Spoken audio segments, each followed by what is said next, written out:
Dan the man is back. How are you getting on, my man? What's up? It's all good, all good. By the way, everybody, this is Dan from Ballinakill Buzz.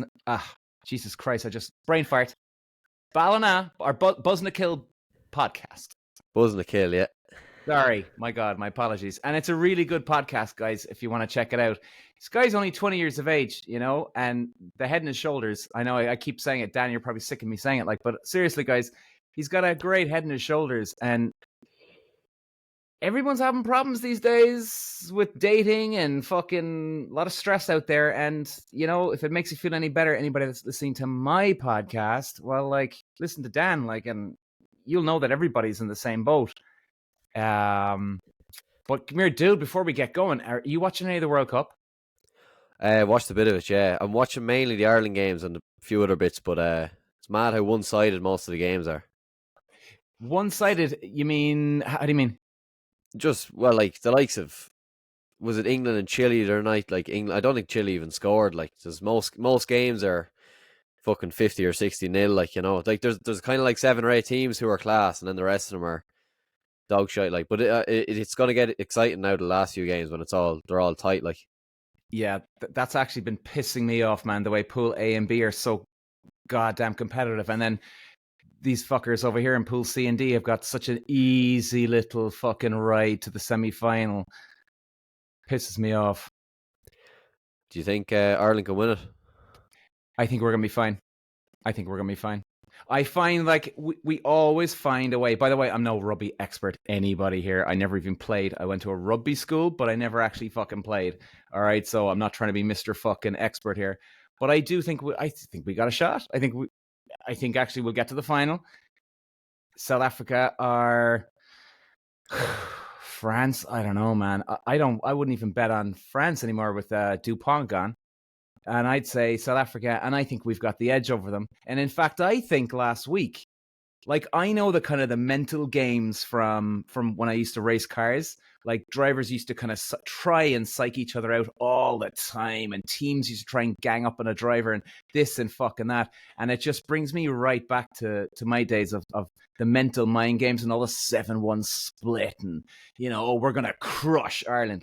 Fuck off. You're so full of shit. Yeah. And we've beaten them, 3 times? 3 for 3. We've won. And yet they're going to come out and crush us. What are you, King Kong, holding a tiny little manicure man in your hands, and you're going to crush us? You're full of shit, lads. I actually think all this kind of big fucking macho stuff last week was all just one big distraction because they were shitting themselves. Yeah, if you're good enough, you don't need to talk shite. Would be the way I think about it. It's all. What was the mind games like actually when you were doing the driving? Would it be bad? You were a pro racer, weren't you? Yeah. I mean, you'd have. Let's say now you'd have 30 drivers in a race, and I mean, you're not. You might be socializing with 1 or 2 drivers you get on really well with, and you're not fucking with them. You're actually having a bit of a laugh, banter with them. But then there'd be the other drivers, and then you'd go down for a driver's briefing, and that's where all the drivers come in at one time, where you're not on the track, you're not meeting each other just before you go out putting on your helmet. There's actually time for a bit of banter and a bit of fucking talk before driver's briefing starts, and you're all sitting in a room, and all of a sudden you get that one guy who's a bit nervous of you, and he comes over and sits next to you, and you're like, oh, I know what you're up to. It's so obvious. And then he tries to just put that little doubt in your head, and you're like, I know what you're up to, man. I know what you're up to. Now, some drivers do fall for it, and it does work. The mental game can fucking work. But you can see it coming a mile away. And then you'd have, like I was saying about, you can see the similarities with the rugby. You could have then actual engineers or mechanics going up to drivers and trying to have their little, quote, chat with them to see how they're getting on, and then try and drop a little ninja torpedo into their head. Then you'd have the driver with the team going up to a driver. I mean, it's, all sorts of fucking stuff. And then you'd have a lot of guys, a lot of teams complaining. They'd be keeping an eye on you like a hawk now if you're out in testing. Only practice. There's no rules here, it's per se in practice. But then you'd have a guy, the team watching you, and they're complaining, reporting you to the stewards, like as we call it, the ref, right? And they'd say, "Oh yeah, listen, look at this guy. You got to keep an eye on him this weekend. And his car is dodgy. It's illegal. It's this, that, it's this, and he's knocking people off." But then you'd have even like you could go to another race where you'd have the team then reporting you at the end of a race. So let's say I won a race or some other guys won a race. Results done. Everything's finished for the weekend. You're all about to go home. And then all of a sudden, the team goes up to the stewards, the ref, and they put in a complaint against you. And, oh, that car is illegal. So then sometimes, depending on the amount of people that jump on board with it, your car could be like stripped apart the next round that you get to. Like you're flagged as one of these guys. So it doesn't mean that your car is illegal. They just want to fuck with your head at the next round just to kind of, just to put in a little speed bump, right? Hopefully that will knock you off and your focus and it just distracts you. And then it's maybe it's hard for you to get on path because you're such a mess and nerves from the check of the car. It's unbelievable mind games. And then like in the racing itself, you wouldn't have, like in rugby now, you'd have, guys maybe punching your, hey, fuck you, asshole. But you wouldn't have that in racing because, well, you're doing it at a high speed. Some guys might try and threaten to knock you off. There'd be one or two guys out there that would try and actually literally knock you off, but they'd be flagged straight away. So I see a lot of the mind games, man, that I see in racing, as in the rugby, the approach to them, and it was all bullshit. I think Ireland are so grounded, man. They're so like. Did you see the conference the other day after we beat the Box and Farrell and Sexton were sitting in the conference? If you didn't see the match and if you looked at them, they had a look on their face like they could have lost that result that match. Yeah. They were just so blank. It was like, whoa, okay, what's going on here? It was mad. Yeah, they are very like that though. Like Farrell is very. You could very hard to tell if you won a game or not. Like Sexton is saying, it's a good way to be for them lads as well, because like when you've lost so many quarterfinals and you've like dropped short at so many like stages, like it's kind of the last thing you like, because even it sets in your own mind, sets in all the Irish people's minds as well, as like they're not taking anything for granted. Like they're not. Obviously, there was nothing to celebrate. And like obviously they won a match, which was great. Like, but like there's for like a team that is as good as Ireland are. It's not just about like winning one game. Like you have, they're the best. Like we're ranked the number one team in the world. Like it's kind of there's a lot of pressure on them to actually win the thing. Like so, which is a lot of pressure as well. Like you think about it, like we're never really. You look at every other sport for Ireland. Like we're never really expected to do fuck all. Like soccer, we're shy. Most things we're really shy at. Like when it comes to rugby, then it's like this massive expectation gets to us. So maybe the people, maybe it's not the players can't handle it. I think the actual people in Ireland, like the general people can't handle it. I don't know. Maybe I think that's what that is. Because every time when we won the Six Nations, anytime we win anything big in rugby, people just fucking go nuts. I don't know, is that everybody or just some people? But hopefully people are like, after losing all them World Cup quarterfinals, people are just like, right, calm down. We've been here before. This could easily go to shit. So hopefully we win it. I'd love to see us win it. Oh man, it'd be unbelievable. I actually think, I don't know, actually, like, of course, we're not in the dressing room with them, but if anything, it takes the pressure off because everybody's thinking, oh, well, if they fuck up in quarterfinals, yeah, well, sure, that's Ireland. Yeah, exactly. And you know what? And all this sort of, everybody's gone on about the fucking, oh, well, if they got their kicks, if South Africa got their kicks, they would have won. Well, I don't think so, because it would have changed the psychology of the game. Like, and that's where the similarity too with racing. Like, if I was in second position in a race and it was the final, and if I'm going to last lap crossing the line and I'm right behind the guy in front, my psychology is completely different when I'm behind the guy, because now I'm in attack mode. It's everything or nothing. Whereas the guy in front, he's in a bit of defense mode because he's in the lead. You know what I mean? You're two completely different approaches psychologically wise. And then, like, I would reckon if you flip it around, if South Africa were in the lead the other day and there was 10 minutes to go, I actually think it would have been the other way around. We would have been on their 5 meter line going for fucking broke, and they would have been defending like their life depended on it, but it was the other way around. Do you know what I mean? Yeah, because that's always going to be the way it goes. Like, anytime, obviously if you have a lead by 20 points, you're not going to be up attacking and up trying to get more tries. Like, your natural instinct is to try and protect what you got. Like, so that does like it. It obviously, whatever penalties, if they were to go ahead, were they ahead at half time or were we ahead? Can't remember. No, we were ahead, I think, right? And then yeah, we were ahead. Then they got the try, wasn't it? And then they went 2 points ahead, something like that. Possibly, yeah. Oh, do you know what? I can't even remember. I was so nervous watching that game, man. I didn't even get that nervous racing, like, ever. Yeah. I was fucking freaking out. Yeah, I kind of miss I was in a pub when it was on, so I was kind of, do you know when you're in a pub and it's on, you're not really fully, you know, if you're at home watching it, like you're fully immersed in it. Like there was people telling me the next day, oh sure, when this happened, they scored this. Is like, I kind of saw half it. I saw, the only thing I wanted to see was the result, so the result was good. That's all that matters. Like, but Yeah. it's for such a small country to be like that good at something is, you know, other than drinking is pretty, it's pretty cool, I think. It's unbelievable, man. Yeah, it's fucking unbelievable. Actually, now that you say that drinking, that just reminds me of something. I did a social media post there yesterday because this girl comes over to me. Actually, was it the South African night? And I kind of know her every now and then. And she's seen me on social media, and she said, "You know, look, Peter, I got a question to ask." And I don't know about you, like in your neck of the woods, there, do you have a lot of Brazilians now here, like foreign people? Not in Kildare, but Dublin, yeah, there'd be a good few of them. Yeah. Like in Cork now, there's a huge amount of Latinos here. Brazilian, couple of Colombians, couple of Venezuelan. And so she's gone on about this guy that she's like, oh my God, he's dreamy. I love him. Oh, he's so gorgeous. I said, well, what's the problem then? Well, look, he's foreign. I went, okay, well, so what? What's the problem? I said, is he living here? Or is he here for a couple of weeks? No, he's living here and he's going to be here for another few years and he has an Italian passport. And a lot of the Brazilians got an Italian passport. So this guy's Brazilian now. Yeah. By the way, if there's any, I don't think there's any Brazilians that has ever listened to my podcast, but if there's any, this is not a racist thing, by the way, okay? You'll hear me out and you'll know what I mean in about 2 minutes.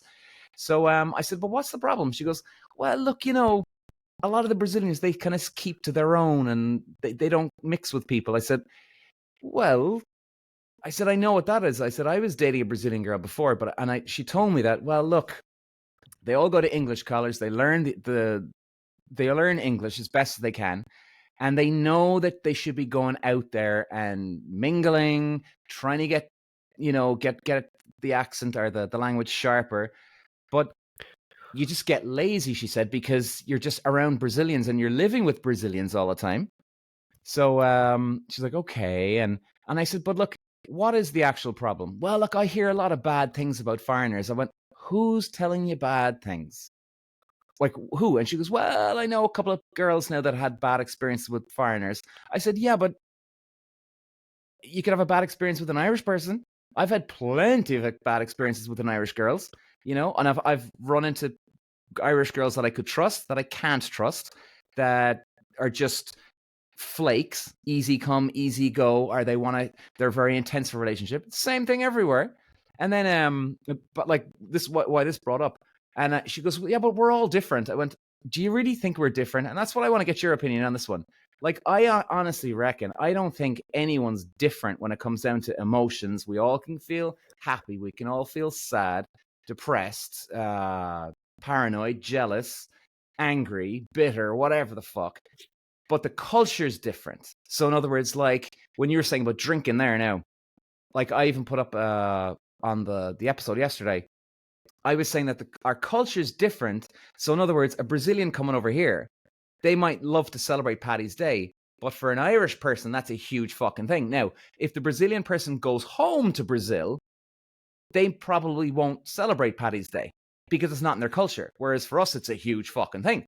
So does that make us different? Like, what makes us different? Like, what's your opinion on this? Yeah, it's I think it's like I don't know. Yeah, like we are definitely different. No, not massively. I think it's like in terms of like even like Irish have a very like distinct sense of humor, and I only really notice, like, I haven't like been, I'm not well traveled, like, but you only notice when you're in other countries, like, that Irish people do have a very distinct sense of humor that a lot of other people don't get. Like if you try to use your Irish sense of humor, it's not a bad thing. Everyone just has a different sense of humor. If you're Yeah. in Spain on holidays, like, and you try to use your Irish sense of humor, that you usually talk to an Irish person like that with a Spanish person, they either wouldn't understand or they think you're trying to insult them. So it's kind of, there's a bit of it. People talk about language barriers, but I think there's that kind of a culture barrier. I think the Irish and English have a kind of similar thing. They do kind of like try to slag you, and there's bits of a different. Every culture is kind of different. Like they would say the French are a bit more, traditionally or like, stereotypically are a bit more standoffish. I don't know if that's true, and I never met a French person, so I can only say stereotypically. But maybe that's what it is. Maybe that's the difference. Is like, I don't know. Again, I've only met probably one Brazilian person in my life, so I can't really speak what the whole population is like. But I can imagine maybe that's the thing, is the cultural, you know, maybe it just wouldn't be the same. Yeah. But I don't think it'd be a turn off. Now, personally, like when I was, I'm going out with someone now, but like when I wasn't, like when I was looking for a girlfriend, whatever, I don't think it's I don't think it's racist to say that like I'd rather go out with someone Irish than I have nothing against anyone who's not Irish. Like there's no it's not like I don't like them. It's just I would prefer someone who's Irish, and like I don't know, it feels like you kind of already understand them and you're kind of start. I feel like if I went out with someone who's like Brazilian, like I'd be just worried maybe if they don't get maybe if you don't have the same sense of humor or something like that. So that would just be me, but obviously everyone's different. So I don't see anything wrong with you wanting to just go out with an Irish person. What's the problem with that? Don't see a problem. Don't see a problem. I mean, I've been well traveled now, in fairness, around the world, but I do love my foreign girls, I gotta say. But at the same time, people are like, "Oh, Peter, what's with you and foreign girls?" Like all, and I'm like, "Oh, okay. I'm not looking for a girlfriend right now. I'm dating a couple of girls. What's the problem?" And besides, have you met all the Irish girls? And by the way, any Irish girls listening, I'm not saying all of ye, okay, or all of us, because I know there's plenty of asshole Irish men out there, right? So we'll just put it there. There's plenty of Irish asshole women out there that are just, well, mean to men. And there's plenty of foreign women out there that are mean to dudes too. And I'm like, well, there's people getting divorced, there's people breaking up, there's people cheating on each other. It doesn't matter whether you're Irish or some other country. And they're like, well, all right, fair enough. They just can't see why I like the foreign girls, and I should settle for the Irish girl. They can't understand. They cannot figure out. It's like I'm asking them, what's 2 multiplied by 50,000? And they're like, what? They can't see it. why do you think that is? Just don't. I don't know. I don't know, dude. I don't know. If anybody was telling me that they're into foreign girls, like I understand that the chances are, if there's a foreign person living in Ireland right now, and they're here for a year or two, the chances are they'll want to go home to their home country eventually anyway. So it's either you move with them or they stay here in Ireland. And will it work?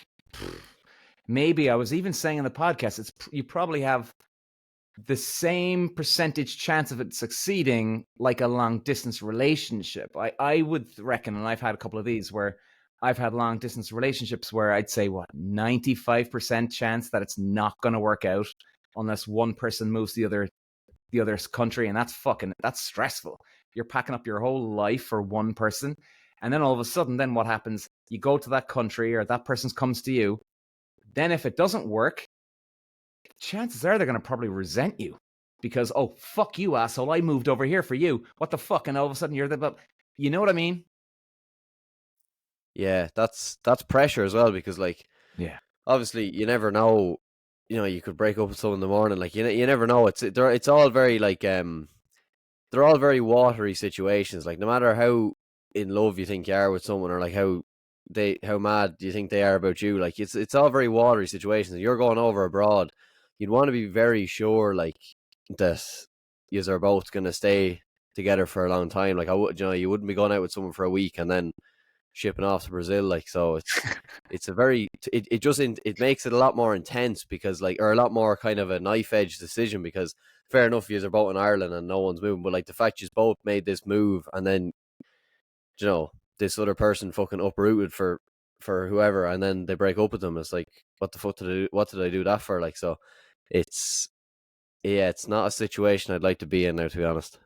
Well, and that's fair enough. And even though I'm saying this, like I was saying to people that on the episode yesterday, I said, you know what? If I would say if anybody's single and you meet a foreign person in your own country or city or town, whatever, I reckon people should go for it. I mean, fuck it. If you're not seeing anybody else, there's no one else, and you fancy the ass off that person, and you can't stop thinking about them all the time, fucking, it's better to love than never have loved at all. And even if it's not love, well, hey, enjoy yourself. You know, I've a buddy actually of mine who's got a Brazilian girlfriend. I applaud him, like I really do. I wouldn't think he's doing anything dumb. I think enjoy yourself. Why not? But then again, you know, like you're saying, you'd prefer to just date Irish women. I don't see anything wrong with that either. Nothing. Yeah, that's the main thing as well. Like neither of us would be putting anyone down based on what any decision they make. But that's the main thing. Like, I don't really give a fuck what anyone else does, and I'd like to think no one pays too much heed to what I do. So that's the main thing. Like, I don't care whoever you want to date. If you want to date your horse, want to date your dog, I don't really care. It doesn't bother me. Once you're happy and you're not breaking any rules, it's fine by me. Like, you know. Like, you know, everyone deserves to have a chance at it. Like, you know, it's that's the main thing. Like, everyone deserves a chance. Like, 100%. And Lord knows, man, like I've met a couple of Brazilian girls now, even Polish girls. You know, there's quite a few Polish girls in Ireland too, and they've met some nice Irish guys. Brazilian girls have met nice Irish guys, and I've known and heard of some girls that are married to Irish guys already, and they're having kids with them. So, hey, man, you know, whatever fucking works. Whatever fucking works. yeah, I was listening to a thing a few weeks ago. Was I listening to, or was it I don't know what it was. It could have been an Instagram reel or something. And it was like, everyone's, you know, no one's meant to. A lot of the problems that come for people are like, when like they look at how someone else's life is going, and they're like, oh, that's how my life has to be. But like, everyone's life is like a different. Like, you couldn't. You'd be there for a long time trying to find two lives that are the exact same. Like, everyone's journey is different. Like, so just because someone moved out at this age, or just because someone dated this particular person at this age, or was married and had this much money at this age, then I have to have this. And it's all bullshit. Like, you know, especially because when you compare two generations, like, it's very different as well. So people can get very like overwhelmed. I do as well. Like, you know, you compare what other people your age even are doing, or like what other people are doing. So like, you kind of just have to. You can't really get caught up in it. Like, you kind of just have to fucking do whatever's in front of you. Like, and that's kind of a bit more calming than like trying to compare what everyone else is doing and try and be the same as everyone else, because you only end up fucking things up for yourself then. Well, I got a bit of news for you. Like, if you're kind of looking at people and saying, oh man, they're doing really, really well, and maybe you're judging yourself, or maybe you think they're judging you, maybe. Would that be a kind of thing like, oh, they're judging me because I'm not as good as I should be? Is that the kind of way you mean? Yeah, bit of that, yeah. Well, I got a news flash for you, buddy, and believe me, I only learned this about maybe 5-6 years ago. So, like, you know, when I was your age, I was probably the exact same as you. You know what? You know how much people give a fuck about me, or you, or anyone else in their lives? 0 fucking %. There's not one person that's going to go to bed tonight thinking about Peter Walsh's life or Dan's life, and maybe should I do better than Dan? Should I do worse? Or am I doing worse than Dan? No one gives a fuck about any of us, except our families, of course, right? And good friends, close friends, of course. But like, they don't give a shit. And you know what? Even if they think they're doing better than you, I would say there's probably a 75-80% chance that they've got the big beamer because they want to impress everybody else, and they can't afford the beamer, but everybody thinks, oh my god, he's doing really well, Johnny down the road there. And all of a sudden then people are starting to judge, fuck, I'm not doing as good as Johnny. But Johnny's bankrupt out of his ass almost at this stage, and he's doing it to suit other people that don't give a fuck about him. Like, it's insanity. They won't even give him one thought at the end of the night. All anybody does think about is themselves at the end of the night. Maybe not in a selfish way or a bad way, but you know what I mean? Yeah. No, you kind of have to. You kind of get to like. It's kind of something you learn as well when you as you're growing up. Like there's no one really gives a fuck. Like you're kind of. It's like it's a pretty big fucking world. Like, and there's very few people are gonna be, as you say, like lying awake at night, caring about what I did today or what fuck up I made or what fuck up you made or anything like. So once you kind of, and as well as that, like everyone's the same. Like it's actually mad. Like you kind of grow up thinking like it's kind of what your fucking head does to you is like you're the only one who's nervous about something or whatever. But as you grow up, like I think everyone probably as they get to 25 or 6 or at whatever age, when they get older, they kind of realize that everyone is a little bit fucked up in their own head and is a bit nervous about things and has stuff that they don't like and is triggered by some things and gets nervous. And there's no one who gets out of without being too fucking grim. Without no one gets out of being alive without being like unscathed or never being nervous about anything. Like you always have to. It's life. It's meant to be good and bad. Like it wouldn't be that interesting if you just like every day was the same. Like you were 50% happy, 50% sad. If you were just, I mean, sorry, not 50% sad. If you were just the same all the time, so there's a bit of adventure to being feeling shy and feeling good. Like the mix is kind of necessary. 100%, man. You gotta have the suffering to enjoy everything else. I fucking love the suffering. I love it. I look for the all right, you know what I mean? As in like I look for the challenge. That's what it is. I look for the challenge because you can come out of it and you might learn something from yourself. It can be a great conquering achievement, even facing that person that you shouldn't talk to, but fuck it, I'm gonna do it anyway, and it scares the shit out of you. And you do it. Fucking great feeling. Great feeling. And it doesn't matter a fuck if you win or lose. That's one thing I have learned now over the years. Whereas when I was racing, it was all about fucking winning, boy, and blah, blah. But actually, what I learned was, well, actually, it was the fact that I went for it in the first place. I'm not going to bed fucking regretting anything. Nothing. I mean, the amount, like, classic fucking example here. The amount of times I've been shot down by women in the last 6 months has been unbelievable. You know that saying, a broken clock is right twice a day? Yeah, my clock is not right twice a day. It's never fucking right the last 6 months, okay? I've got maybe one date, right? Like the amount of women I've tried to talk to or try and get a date, you'd think at least, all right, well, Jesus Christ, out of 20 or 30, Peter must get one date. 20 or 30? You fucking kidding me? It's a nightmare out there, man.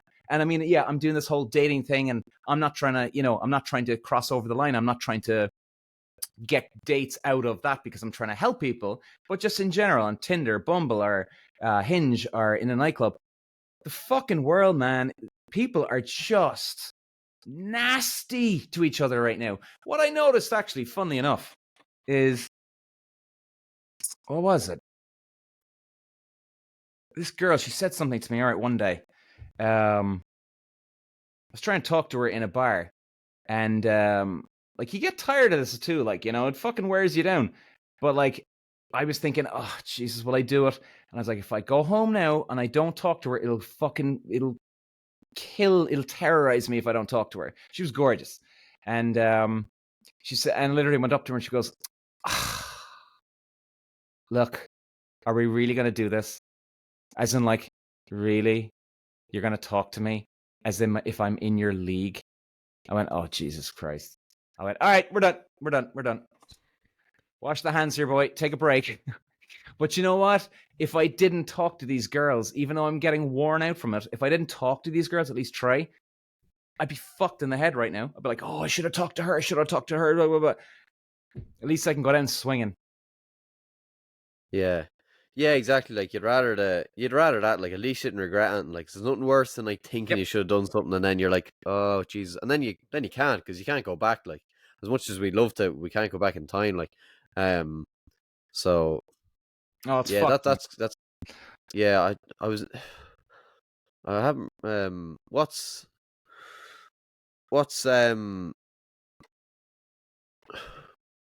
was I gonna say? Sorry, my fucking memory. Oh yeah, what was I gonna say? What's it like lately, Nike? Is trying to what's on your mind lately? You just trying to keep dating, or are you kind of getting sick of it, or thinking of settling down, or? No, I went on a week's holiday there to Kusadasi, and by the way, I got a couple of stories here in that one, and maybe hopefully a couple of pointers for people what not to do. We'll get into that, but before the holiday, right, I was fucking worn out, man, trying to get a date, and I kind of recharged after the holiday. Now I'm feeling a bit better, refreshed. It's still fucking hard, but I don't know. Maybe I was getting a bit too worn down, and all of a sudden, then that worn down feeling was rubbing off on other girls. But well, then again, even though I'm refreshed now, I still haven't got proper dates. Everybody's all the intention of trying to get a date right now. But then when a push comes to shove, it seems like people just make up an excuse and don't go on the date. And I think that's the problem too, is that it's a vicious circle. It's almost like it's picking up momentum, this negativity, because then, like me, you're getting worn down. Then when you get worn down, you're not fully present with the girl or guy, and then all of a sudden they're not interested because you're just fucking knackered. Then they get knackered because they're like, oh my God, where are all these nice men or nice women? Then they're getting knackered, and then it just rubs off on the next person. It's fucked. But I think what I have noticed on the dating scene at the moment, all right, is that people aren't ghosting one another now as much anymore. It feels like it's gone a step forward in the positive, which is good. People aren't ghosting. They're texting. They'll go on the date. There's definitely a pickup. I'd say maybe 25% more people are going on a date now than just backing off. So I think we're going in the right direction here. Now that's feedback from people online. The nasty comments are definitely getting less and less. There's still fucking nasty people out there, but I think they're decreasing now, thank God. Maybe the fact that everybody went on a holiday for the summer and they're a bit more relaxed. They've cleared the head, refreshed, and now they're in a different mind frame, maybe. What about your buddies there? How are they getting on? Yeah, like a lot of people I know would be kind of going out with people. Like there's not many people I know who would be like actively looking for someone to go out to. I don't know, go out with. Maybe maybe sometimes that's the wrong thing to be doing, to be like actively kind of chasing it, because now like it's easy for like the likes of me to fucking just say this, and it's probably pisses people off when there's just someone ranting like. But maybe not to just let it come to you, because I don't think that happens either, but to be kind of actively chasing it and going on Tinder and swiping 500 people a day. And like I was on Tinder for like 2 years and I fucking hate every minute. And not once when I was on Tinder did I actually get anywhere. It was the most fucking useless piece of shit ever. Like, and I don't know, was I saying this to you or was it someone else, but like, unless you're like a 10 out of 10, or you're like after the ride, or you're like, so like it's not I don't think it's built for people to just kind of settle down with something. Like, I'd love to hear, maybe there probably is stories, but like someone who settled down, someone with someone they met off Tinder, like I really hope there is stories of that, but something just tells me that it's not that kind of platform, so I don't know. Yeah, I think it's more validation at the moment. You go online, you match, you have a bit of a chit chat with somebody, and then it's okay. And by the way, ladies, don't attack me for this, because I'll call out the fault on men here now after this. I think for women, it's more they just want a bit of validation again. As in, okay, am I gorgeous? Okay, great. And then the guy gives them attention, and then they're done. They don't have no interest in meeting the guy. That's some of the women. Then there's the guy part of this, where guys are like sending photos of their knob. They're trying to get down and dirty sex talk instantly. Like within 3 or 4 messages of sending on Tinder, they want to get into it straight away. You're like, whoa, boys, calm the fuck down here. What the fuck are you doing? It's a bit freaky, man. It's a bit fucking freaky. But I think the algorithm is fucking us too. Because 10 years ago when Tinder was out, holy shit, everyone was hooking up. Everyone. It was unbelievable. It was like the fucking Playboy Mansion. It was incredible. And you're sitting on your couch swiping. What the hell? It was unbelievable when it came out. But now that Yeah. they need to make money. Like, that's understandable too. They've given it away for so long for free that they need people on there paying money to boost. I think their price is a fucking ripoff. Like 60 quid for a super boost. And that's 60 quid for 3 hours. And they give you, quote, 100 times more visibility, which is, it's a lot of money, man. And that still doesn't guarantee you're going to get a date. No. Still doesn't guarantee. By the way, is this girl, you've got a new girlfriend, is that right? Yeah. Well, hey, Dan the man. Oh, Good man. Jesus. This is the girl, actually, we did a podcast the last time. If memory serves me correctly, maybe it was someone else. But you were dating a girl, was it? And is this the same girl? Yeah, same girl, yeah. Nice one. Yeah. Woohoo! Thank you. Dan Thank the you, Peter. man. Dan the Thank you. man. Like to hear it, man. Like to hear it. Where did you meet her again? I work with her. Oh, right. Okay. Right. So, yeah, it's fucking typical enough story. Like, there's nothing too, like, you know, stand out about it. But it's I don't it's expect. nice. Yeah, sure. I don't expect you to go on about it if you don't want it. By the way, sorry. Oh, you know, I don't mind. I don't know. But yeah, there's nothing to fucking stand out about it. Like, it's grand. Yeah. But yeah, like the first time we were talking, I think I was probably still kind of on Tinder, and I don't go on about it at all, really. Like, I definitely on this because I don't like rubbing people's noses in. I know that's not what I try to do, but I think you automatically end up doing that when you're talking about. You know, there's a lot of people who are single, and I don't like to kind of be like, "Oh, look what I have, and look what you don't have." I don't know. Maybe I wouldn't do that. Obviously, everyone knows what I'm like. I wouldn't. That's not what I try to do. But I think maybe it just reminds people maybe sometimes, because I know it is. You know, it is lonely. When not that you fucking need to be going out with someone. I always wonder about this. Like, do you need to? Personally, I don't think so. Do you need to have a partner to be happy in life, or do you need? I think it's nice to have it, but I don't think. I think you can go okay without one. Like, you know, it's not the be all and end all. Like, there should be other things going on in your life outside of it. Like, and I try to kind of think about that as well, as like not make it your only fucking outlet. Like, so, yeah. 100%, man. 100%. Actually, speaking about when I was in Kusadasi. By the way, have you ever heard of Kusadasi in Turkey? No, I never heard of. Where is it? Turkey. It's on Nice. the west coast. 10 years ago, apparently, this is what I was told when I was over there. 10 years ago, it was the fucking place for partying and single life, the whole lot. Of course, I never got the memo. So I went over, and I would, first of all, for any of your... Oh, we're sharing this podcast between our podcasts, aren't we? Is that the way we're going to do that? Yeah, that's great. Yeah, cool, exactly. That sounds good. So any of your listeners, because I did an episode for my listeners. So any of your listeners, like if you're thinking about going to Kusadasi, number one, it is couples. It's young couples, older couples. I wouldn't recommend anyone from Ireland going because I was coming from Cork and I had to get a 3.5-hour bus ride up to fucking Dublin.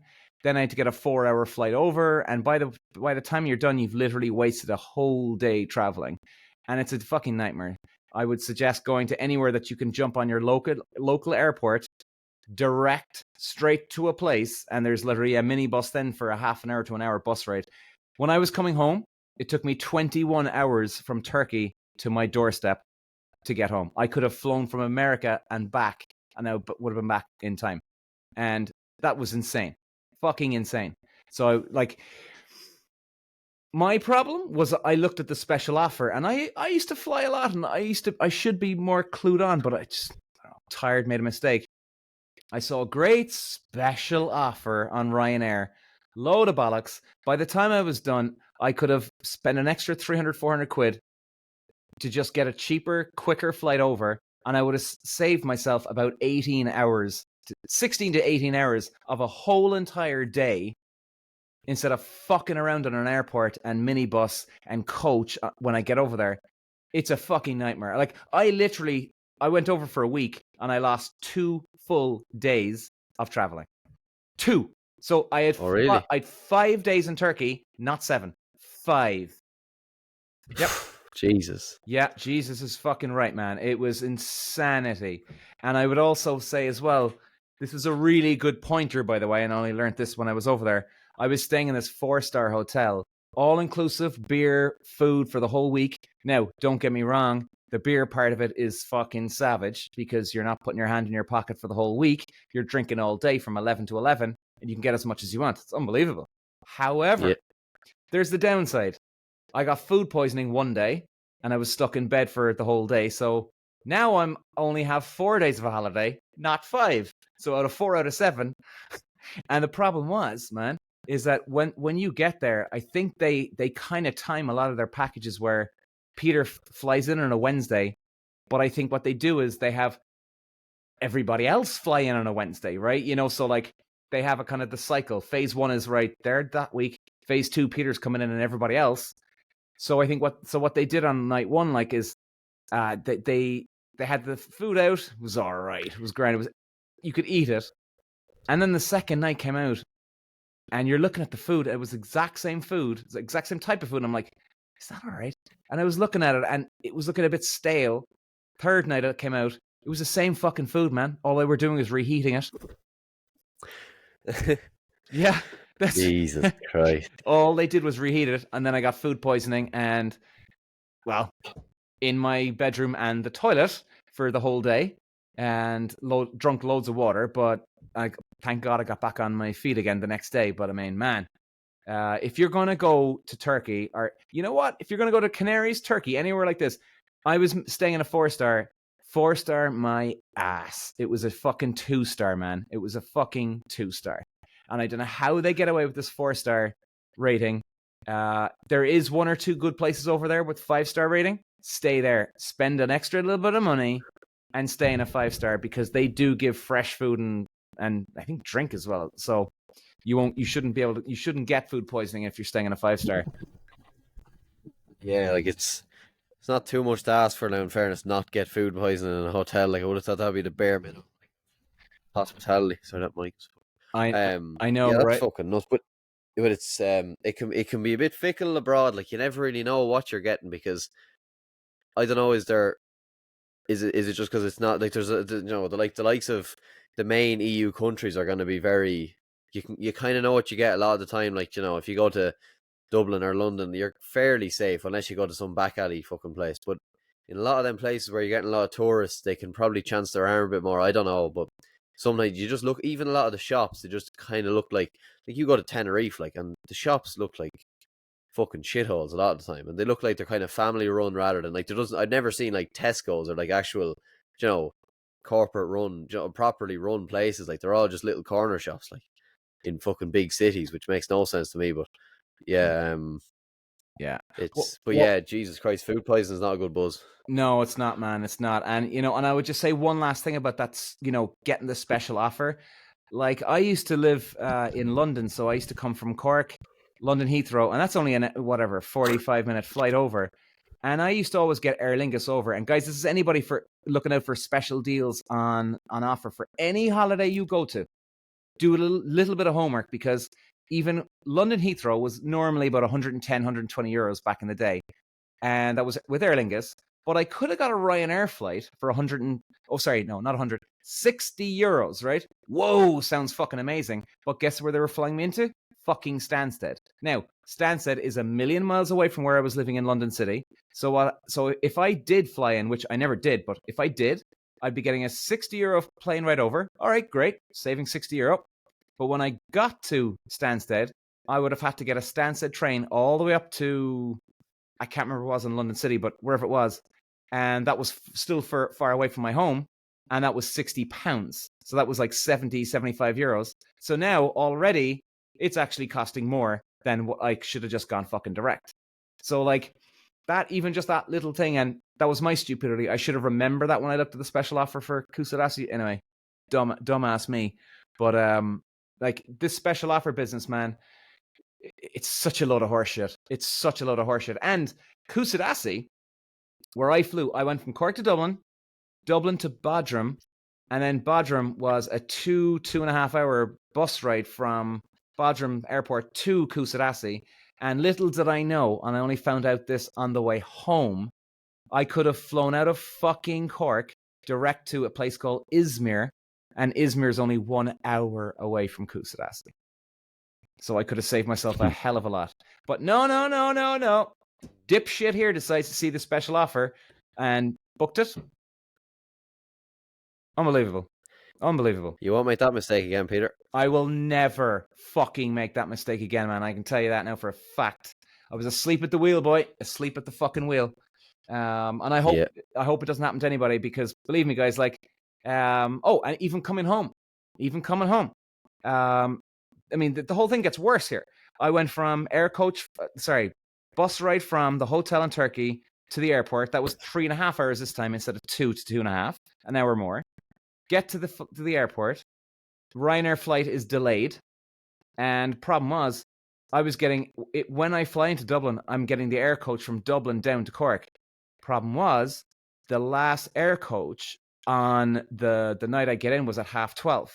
The next one was going to be 6:30 in the morning. So Ryanair said that I'd land in Dublin at 11:30. I went, all right, well, fuck it, let's risk the 12:30 one, right? I've got my bag here. I'm not, I'm not picking up my bag anywhere. Straight off the plane, risk it. Of course, flight delayed, missed the air coach, so I had to wait another 6 hours in Dublin Airport. Oh, Jesus Christ. Jesus Christ is right, man. And then when you get on the fucking air coach, you got another 3.5 hours down. I mean, I was unbelievably bollocksed. Like, I'm the textbook cautionary tale for don't go for that special offer shit. Don't fucking go stay in a 4-star, because you're going to end up getting food poisoning. Yeah, man, it was no, at the same time, I had a fucking great time over there. Met loads of people. Great laugh. I wouldn't go there if you're a single person. Hell no. There's a lot now, unless you're a Turkish. Unless you're an Irish woman or a woman that likes Turkish men. And if anybody is listening to this, if you're into Turkish men, this is the place to go. Definitely, because there's a place called Bar Street that is meant to be the happening place, and all it is about 95% Turkish men in every bar, and 5% women, and the women are just there to meet a Turkish dude. Christ. Yeah. I have heard Turkey is nice. Few people I know. Yeah, it's probably about picking your spot though. Like the likes of Fuerteventura or fucking Tenerife and Lanzarote are easier to pick, because most of the places are all right. But then you probably have to be a bit more careful. The likes of Greece and Turkey, just that you don't get a hold of a spot. Yeah, I used to. Well, if anybody's looking for any kind of recommendations over that way, Kos in Greece is actually quite close to Turkey. I went there before, and that's actually a pretty good spot. It's a really good spot, actually. Not bad restaurants. You don't get all inclusive, but accommodation's okay for a week. Kos, it's a pretty good spot, especially if you're single. It's a good spot. Definitely. Man. So any news going on with you? No, nothing really, to be honest. Like, back in college, I'm just trying to do my final year. That's working, playing a bit of hurling. Like, no, nothing. Everyone's kind of the same. I've just been trying to get better at, like, trying to enjoy college a bit more. I didn't really like it that much last year, so just trying to. Sometimes a bit of a mental battle when you go in there. Like, you might want to go in and you're like trying to trick your brain a bit. That's kind of what life is, just tricking your brain a bit when you don't want to do something. So, I'm enjoying things now. It's all good. Like, I just don't really like winter. When the weather gets shy. I like December now when it gets Christmassy, but I don't like fucking October and November. And they're probably my two least favorite months of the year, along with like January. Actually, no, sorry, I like January, but yeah, October, November are two least favorite months of the year. So, I'll just have to wrap up for a few months. Yeah, I'm gonna do the old sober November anyway. I know, what do they call it? Do they call it sober October or something? But I'm gonna do sober October. Yeah, I think so. Yeah, because we have a huge event down in Cork. Have you ever heard of the Jazz Weekend? I could have heard of it. Yeah, possibly. I'm not into jazz music. I fucking hate jazz music. But it's 3 nights, and every single bar gets in jazz players and big like UK bands. They all fly over for this thing. It's fucking huge. Hotels put up this huge bar area outside their main door, which leads into then another area, conference area. It's a fucking massive event, man. And that's a great weekend if anybody's looking to get away for a weekend in Cork. Jazz weekend. I think it's the same weekend as the World Cup final. 28th of October. When is the 28th of October? Yeah, it's that weekend. Oh, yeah, it's that weekend. Jesus. Yeah, so I mean, I can't even imagine if we get into the final what that's going to be like here. Holy shit. I'd say the place would actually explode, I think. It would go fucking nuts. I can't imagine what it would be like if we get to the final, dude. I can't imagine what it's going to be like. I mean, I was even seeing there, I was in my local bar the other day, and I'd have a good idea. It would be maybe couples and age 30 up, right? It wouldn't be a place now that singles would be going to anyway. But it's our local. We said, fuck, we're just going to have to watch the match, job done. And like there was guys your age, actually, probably even younger in the bar. And I was like, Jesus, fuck, man, this is bringing everybody out. Now, even though it was like a hurricane down here, the weather was that bad, but this World Cup is going to bring everyone out watching it, man, I think. Yeah. It's a pity. It's a pity it's not on in the summertime, but it is. You know, like obviously you can't play rugby in the summer, but wouldn't it be class if you're watching the final in a beer garden or something like that, and everyone was fucking out? That would be class. Fuck me, that'd be unreal. I'd say France would be still warm enough, would it? In a month's time. Well, Paris. They're having it in Paris, aren't they? The finale, yeah. Yeah, I think, man, I don't think we've any problem getting through the All Blacks. The quarterfinal. I think our fucking mental epic meltdowns of quarterfinals, I think we're all over. It's done. We beat the demon. We beat the demon down in New Zealand when we beat them there last year.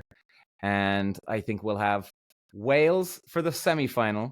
And I can't fucking wait to go up against one of these Pool C or D dickheads who think, like, yeah, have you watched any of the games where these Pool C and D guys, I'd understand that they didn't do this draw where they got the easy straw here, right? Okay, I understand that. But it's the way they're going around. They've got these huge smiles on their face. Everything's going peachy. They're just a bit too fucking relaxed over there now in the corner. And I don't like it, man. I tell you, it's bon voyage for them, man. Whoever they come up against, if it's us, New Zealand, France, or South Africa, they are fucked when they get to the semi-final. Yeah, hopefully. Oh, no. No, dude. They're fucked. They don't have a chance against us. Like, we're playing at our best here now to get out of a fucking pool. You know what I mean? These guys are just, winging it, throwing a bit of effort here, throwing a bit of effort there. That's not sharpening things. I know we had a lot of mistakes last weekend. I know that. And South Africa did too. But, you're on the knife edge in Pool B and fucking A. Yeah. Oh yeah, like the difference between like the standard groups, like obviously in our group there's us, the Box, and Scotland. Like there's 3 decent teams, and obviously then Romania and who are the fucking 5th team are Tonga. Probably not.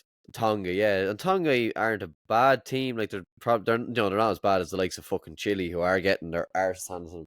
But like Scotland are a decent team. South Africa are obviously a class team, so like you're getting a few more challenges, and then like that has to stand to you as well. Like if you're only playing shy teams for a few matches, then you come up against a team like Ireland or South Africa or fucking Wales.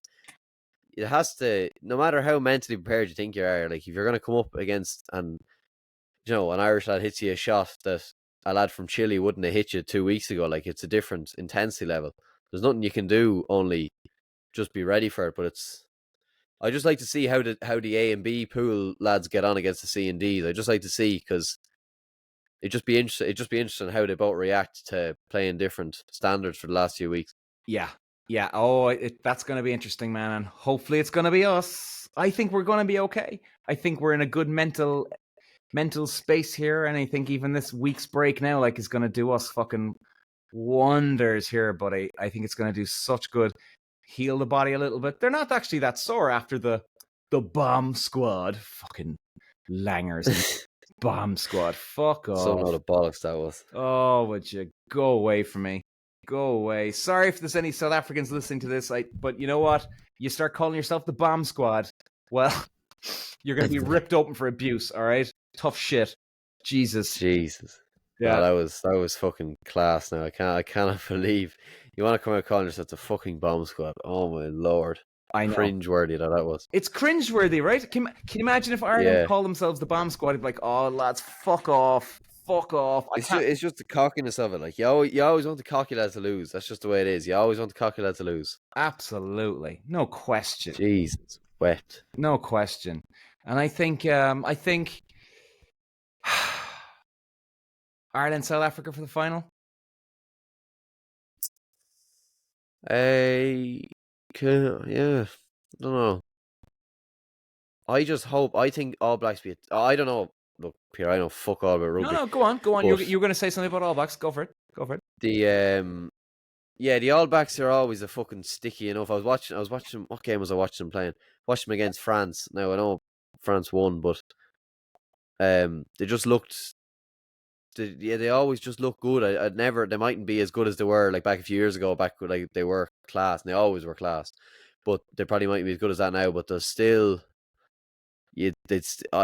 we'll still need to be at our best to beat them. I just hope we don't fucking lose another quarter final. That's everyone's fear. I think at the moment is if we don't lose another quarter final, because then it's the same thing. And I think if we don't win the World Cup this year or get to the final, I don't think we'll ever win it, because this is probably as good as I've ever seen an Ireland team. Just for someone who doesn't know much about rugby, but has seen like how good the team is, and like just based on even results wise, that's all. If you only look at results, even the results, some of the results they have, like they haven't bet the All Blacks since fucking whatever fucking ages ago, or they never bet them. Sorry, never bet them, and they bet them 3 times in the last number of years. So like, it is a serious team, but like, if they can't win a World Cup, I still think they're still a class team, but if they don't win this World Cup or get to the final, I don't think they'll ever do it, to be honest. I don't think any Irish team will ever do it. We're not going to get much better than this. Like, Yeah, I agree with you, man. And by the way, if anybody's listening, I'm not trying to be, like I said, I'm not trying to be an expert. I'm a good cheerleader and a bit of information of rugby, like, and what I'm seeing, I think the same, man. If we don't do it right now, like if we do win the World Cup, hopefully we keep on to Andy Farrell. Please God, we do, and don't fuck it up. I reckon, like, I could see him staying to defend the World Cup in 4 years' time again. I hope. yeah, I hope. Jesus, I hope. Even though he's going to have every fucking team knocking on his door if he does this. Holy shit. yeah. The only fear I have about New Zealand is that Joe Schmidt, our former coach, he's on the New Zealand side right now. So he may know a couple of things. But then again, that doesn't mean shit. I mean, or maybe it does. Maybe it does. But I mean, that was 4 years ago when he was on the team. Does Andy Farrell still use the same tricks that he had when Joe Schmidt was around? God only fucking knows. Hard to know. Yeah, we can only wait and see, I suppose, Peter. Just see what happens, and hopefully we're on the winning side of the tournament in the end. It would be a great start to the winter, I must say. A great fucking start to the winter. Oh man, would it what? I'm gonna go for a prediction here, all right? I'm gonna go for a prediction. We'll have another podcast soon about this anyway. I'll go Ireland win by 20. But wait, beat who by 20? Oh, sorry, Scotland next week. Oh, sorry, Scotland's next week. Yeah, okay. Right, we'll see how that goes. So you're not that confident? No, I don't. I actually don't know. I don't really know. A lot of lads are saying Scotland are gone a bit bad. Now, I don't really know. I haven't watched Scotland in a while, probably since the Six Nations. But well, I don't think we rarely beat them by 20. The Scots are sticky cunts now. We very rarely beat them by 20. But you could be right, Peter. You could be right. You never. I hope you're right. I hope I'm right too. But I mean, well, you know what? Scotland are one of those teams though that they always pull one special fucking game out of their ass once a year, and they can fuck everything up. And maybe we'll have that Scotland coming visiting us this time, because you never know. But they are that team that will have one fucking heroic performance out of nowhere, and then they won't do it again for another year.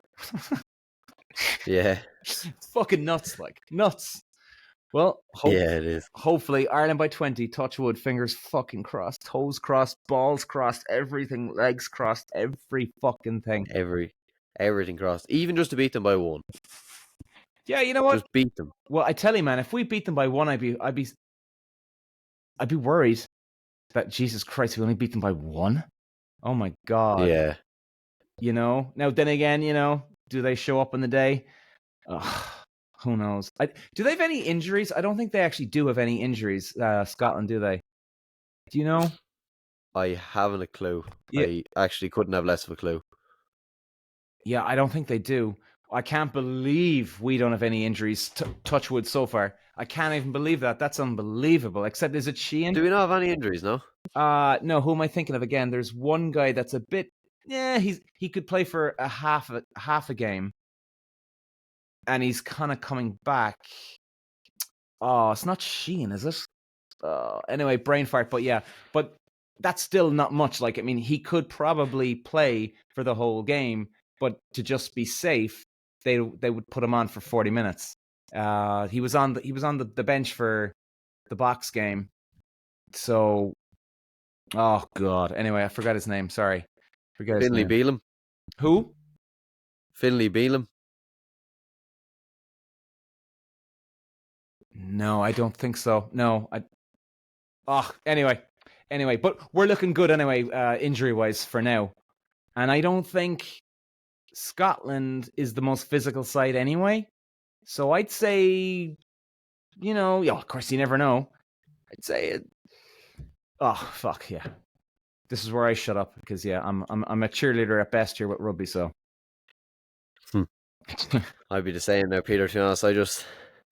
I just have my pint and I hope we win. That's all. Hope we have more points than the other team. 100%. Oh, and I just remember there one thing as well. If there's any dudes out there, if you go on a third date, I really would say this to you. Don't whip out a dildo in a bar to a girl. All right? Seems like you know what you're talking about. Have you speaking from experience or?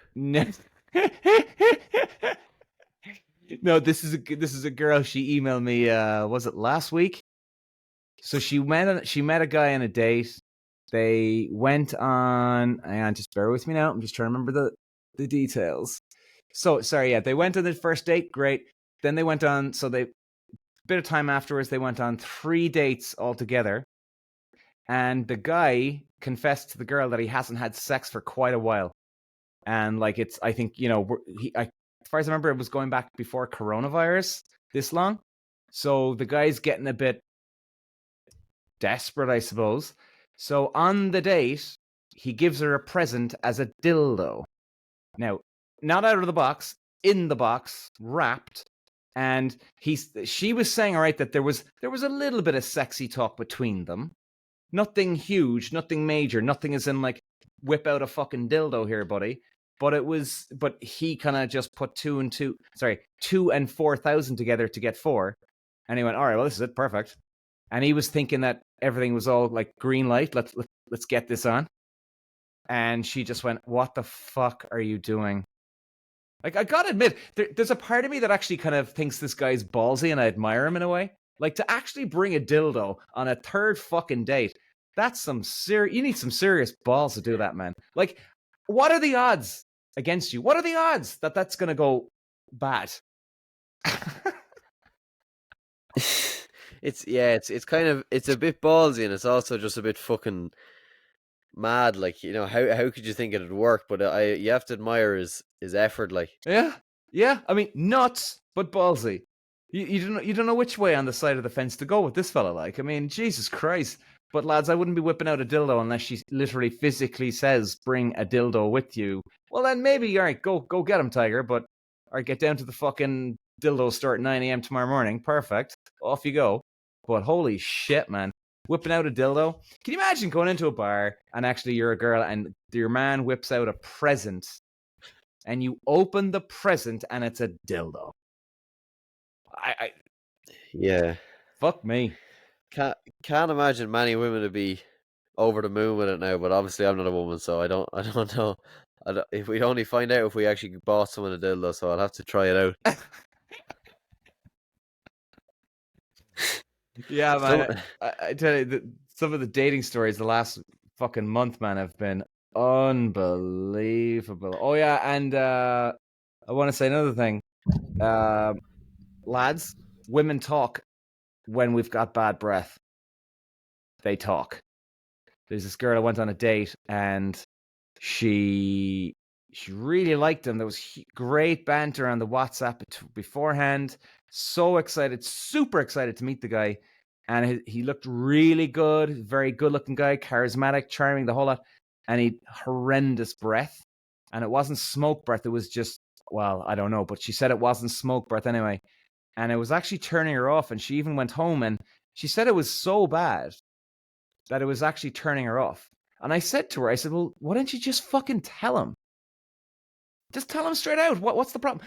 Quick fix. He gets chewing gum for the second date and job done. Problem solved.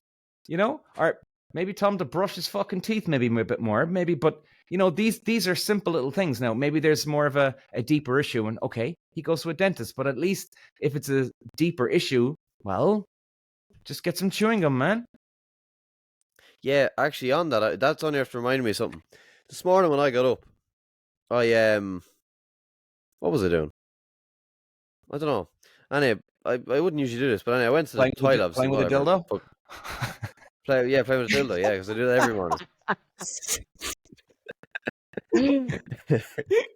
But what was it? Yeah, I was just at the sink then washing my hands, and I just spat into the sink, whatever. Maybe I thought something out, but I don't think it was blood came out, but it wasn't fucking spit. Like I don't know, was it? It's something. I don't know, something anyway.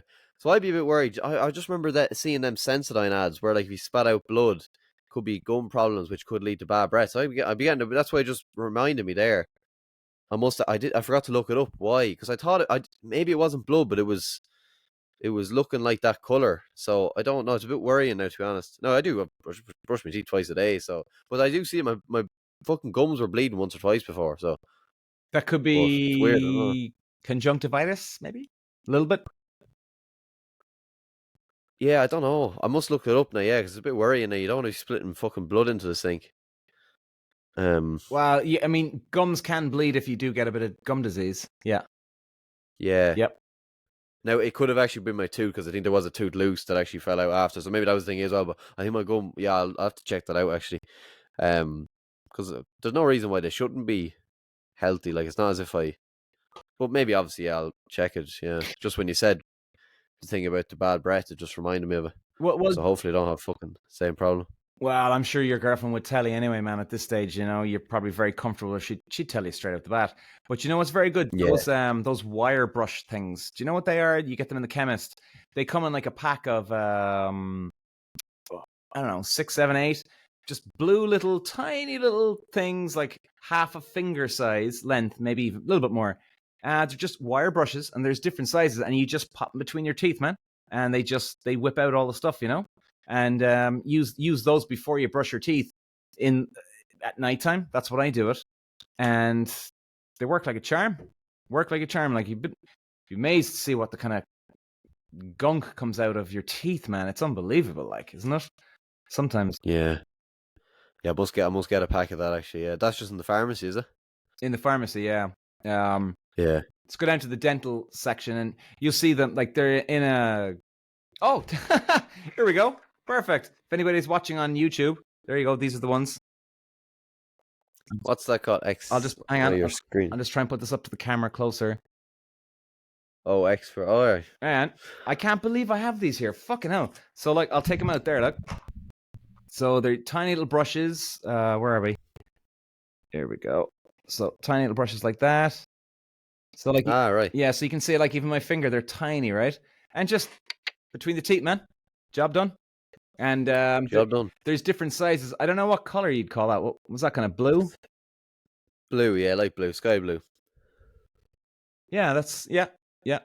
TP, TEPE. There we go. TEPE. Anybody, if you're wondering, our boots. I'll just show you again if you're watching on YouTube. These things are really fucking good. recommended by a dentist. So, yeah, TP. That's when you know they're good. Well, or are they a bit of a scam dentists? I don't know. Yeah. I suppose we'll never know. Never know.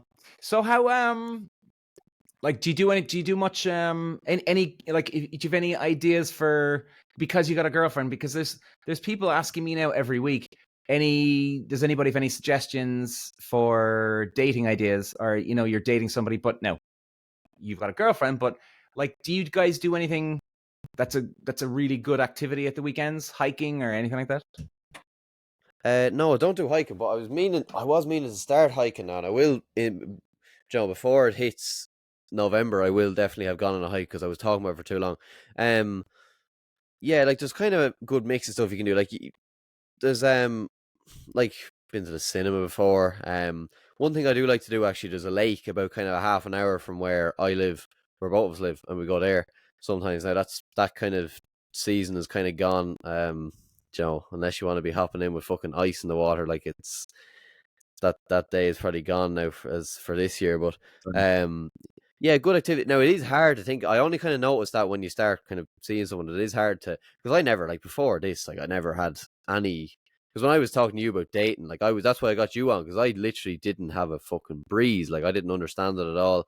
I'd be on Tinder, right? But I never, went out with someone. Like I didn't have any experience when it came to, so, even when I started with this girl, like I didn't know anything about it, and I was very, very much like in the dark about the whole fucking thing. So, but yeah, it's tough to think of dating ideas sometimes. But then the likes of fucking going to the cinema, or fucking even going to the likes, if you're going to the likes of fucking arcade, like anything, like it's main thing is, like I think if you get along with someone enough, you could watch paint dry with them. That's kind of what I think sometimes. Like obviously that's not what you're going to do, but like it's Nice. the date idea doesn't have to be like if the date idea has to be perfect for you to enjoy the date, then it's probably not going that well. Like if you couldn't just sit beside each other in a car and eat McDonald's and talk shite and enjoy it, then maybe it's not meant to be. That's just my opinion. I don't know. No, dude, that's cool, man. That's the simple stuff. You should copyright that saying. What did you say about if you can't? Oh, bollocks! If you can't sit in your car with them and eat No, McDonald's. the other one again, and talk shite or something, or you said something. Oh fuck! Oh, for What God's was sake, it was really good too. I was like, fuck, that was good. What was it about? What was it about? I think your girlfriend is in. If you can't sit there and talk shite, well, what the hell, or something. Then are you meant to be or something? Oh, Jesus Christ, we're useless on this podcast. Was it not the thing about McDonald's? No. No, it was before the McDonald's one. Instead of something else. It was really good. Fuck it, anyway. We'll get it after. Yeah, we'll get it afterwards. Well, that's fair enough. Like, yeah, the hiking is a good one, I think, really, for a lot of people these days. Quite a lot of people are meeting. You know what? Forget about relationships and dating, actually. Even if you just want to meet new people, like friends, a lot of people are meeting on hiking tours, man. A lot of people, all ages, your age, my age, younger, older. It's a great activity to get out and about and just fucking get to know people hiking up a mountain, It's really good. It is, yeah. Yeah, it actually is. No, I must, there's a whole fucking different fucking group of people who do that as well. Like, there's so many people, like, they're really different as well. Like, they're always trying new things like that, and they'll be a bit more kind of open-minded, like probably the kind of same lads who like their solo traveling and a bit more adventurous, like, so you'll always add a bit more to yourself. And now, because I've talked to one or two people like that, but I would, yeah, I don't know, is there clubs you can join? Now, it's always the same fucking thing, like, have you time to do it on the weekends? But yeah, that was kind of, I must, before the winter's out, that's one thing. Now, these are two things that you can hold me accountable for. If we talk again at some stage, and if I haven't done them, you can call me out for being a shite talker. But if I haven't done a hike by November, and by January, if I haven't joined some sort of a club, then I've said it here. So if I haven't done them two things, I don't expect you to have any respect for me anymore. So no, yeah. not well. Like, I could understand if you were single. But obviously, if you can sit there in McDonald's and, well, like you were saying, talk shit with each other with your girlfriend, Is there any need? Is there any need for it at all? So, I mean, fuck, man, that's a great scenario that you don't have to go off and do this or do that. If you can just sit in a fucking couch, quiet as you can be, and just be comfortable with each other, that's awesome, man. That's fucking awesome. It's the best way to have it. Yeah. Fucking, I'm pissed off now. I didn't remember that quote. Fuck it, and it was probably good as well. I rarely say anything smart. Well, Follow. well, hang on. Okay, well, we can actually flag this. We're an hour and 15 in. I would say it was about an hour and 12 when you said it, so we can remember that. Right. Okay. Once we have that, sure. It's all recorded. We'll both look back. It's all there, Peter. It's all here, baby. It's all here. Oh man. Yeah, I tell you, man. I hope people, and I would recommend dance class for actually people. And I know, fair enough, if there's people single your age, dance class probably sounds a bit, whatever. But I wouldn't rule it out, anybody. I tell you now, with your girl or guy, I wouldn't rule out going to dance like Argentine tango, ballroom classes. Now, I know ballroom sounds very, oh my God, are you kidding me, man? I understand, but I tell you, man, a lot of girls love this stuff. A lot of girls love it. Yeah, it's kind of up to anyone. Like, there's always places you can meet people. There's dance classes down at a Ga pitch, in a nightclub. There's anywhere.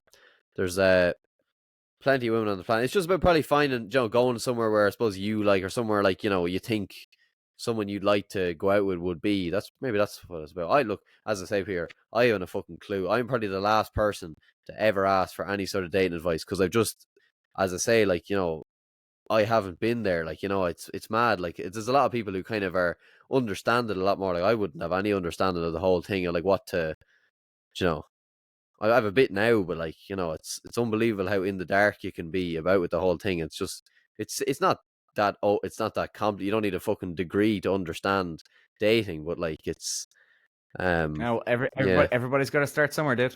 And what's your girlfriend's name? Exactly. What's your girlfriend's name? Lauren. And like, how's Lauren? Does she have single friends now? And if so, how are they getting on with dating? Yeah, I think probably the same as what I said earlier. Like, I don't think anyone's like over now. Like, I suppose no one, like, you don't see it from many people when like I don't think many people are like desperately trying to find someone, or like, I don't think they are, but maybe internally they feel like, oh Jesus, I'm a bit fucking lonely, because everyone gets that, like, and like, whether you have a girlfriend or not, or a boyfriend or not, like, everyone gets fucking lonely. Like, this idea that like, oh, because you're going out with someone, your life is complete. Like, I guarantee it. Like, I was thinking about this the other day. I was like, you take the best thing out of someone's life, and you'll see, and someone's life you think is perfect. You take one thing out of their life, one Jenga block out of their life, that something that makes their life, just one thing, and you'll see how they might do well. But it's all like, if there's only one thing you rely on, like, to make you happy in life, it gets pretty unhealthy pretty quickly. Like, I always notice, like, if the only thing I do in the week is meet up with my girlfriend, I kind of feel a bit like, I don't really feel, it doesn't feel as enjoyable, I don't think. Now, because you feel like if you didn't have that going on, what else would you be doing? Like, so that crossed my mind a lot. Like, if you take the best thing out of someone's life, what do they have left? It's a nice way to think about it sometimes. Now, that doesn't mean you can't fucking spend time with your girlfriend. That doesn't mean you have to be all angry at yourself because that's what you put your time into. But it's a way to think about it sometimes, because a lot of the time lads can have their friend groups. I know I can only speak for lads. Lads can have all their friend group, but then suddenly they kind of start going out with their girlfriend, and rather than putting a lot of effort into trying to get lads to go out on a Saturday night for a few pints, or go out fucking play a game of football or something, they kind of like, fuck it, the girlfriend's handier because she's around, or these are more likely to say yes to each other, and then all of a sudden then you have no friend group. So I've noticed it's happened with people. I've seen it happen with people, and you have to be very cognizant of it, because it can happen very easily. Like, 3 months down the line, and you're fucking, I haven't talked to your friends in 3 months. Like, yeah, it's not healthy, man. It's not good. And I never understood that. I never fell into that trap ever, thank God, with any of my exes, where I just disappeared off the face of the earth. Of course, I'd go out with the lads, or spend more time with my girlfriend at the weekends, obviously, but I'd still find time for the boys because I wanted to.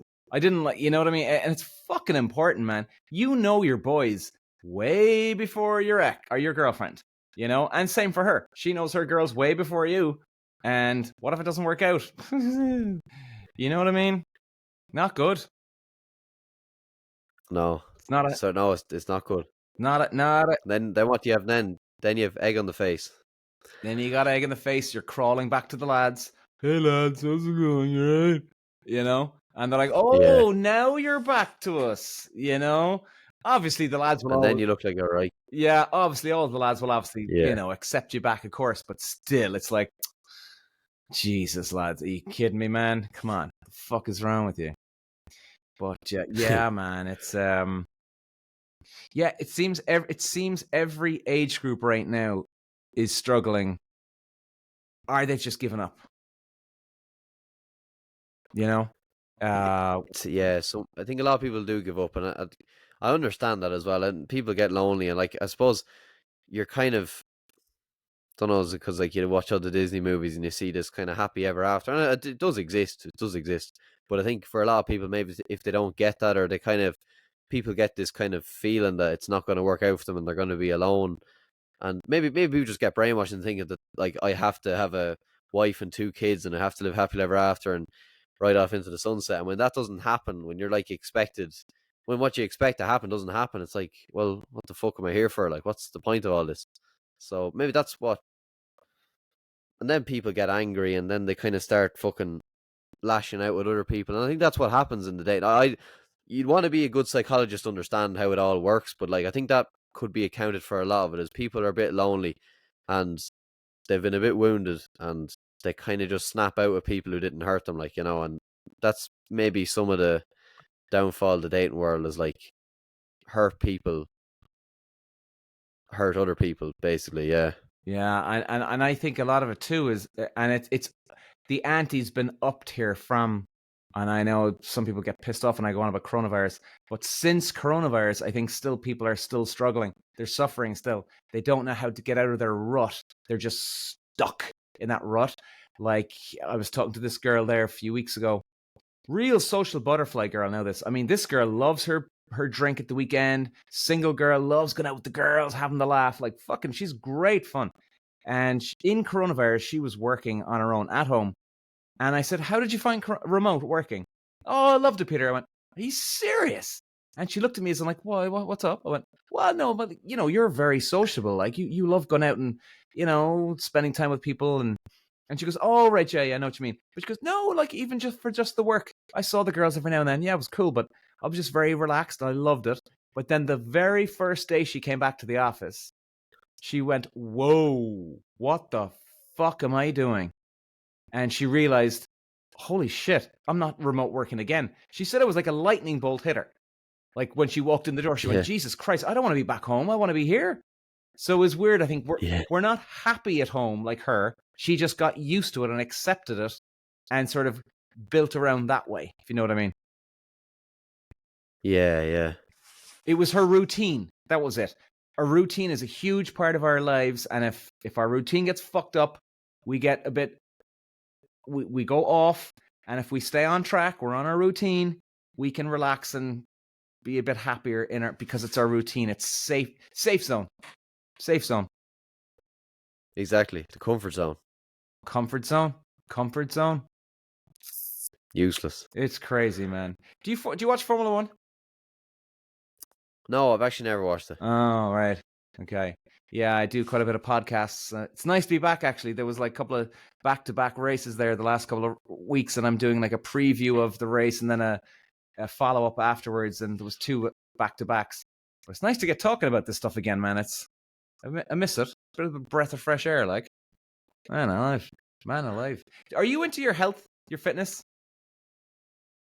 Yeah, into the bit. Yeah, I'd go to the gym there and I'd do a bit of running and play hurling. I suppose the fact to play hurling kind of keeps you fit naturally because you're doing a bit of running the whole time. Yeah. And like you obviously kind of feel it if you go to train and you're a bit slow, you kind of know you have to stop eating shite.